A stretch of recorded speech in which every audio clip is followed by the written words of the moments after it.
राधा बेरी बेरी बरी जी मत निकलो अटरिया से, शाम सवेरे दोपहरिया में ना। हे राधा बेरी बेरी बरजी मत निकलो अटरिया से, शाम सवेरे दोपहरिया में न। एक तो बड़का घर के नारी, दूसरे पेन्हे कुसुम रंग साड़ी।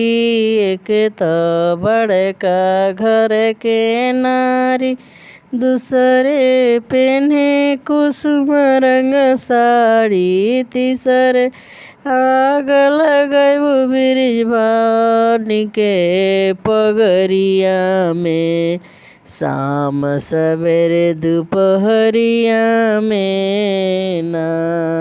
राधा बेरी बेरी बरी जी मत निकलो अटरिया से, शाम सवेरे दोपहरिया में ना।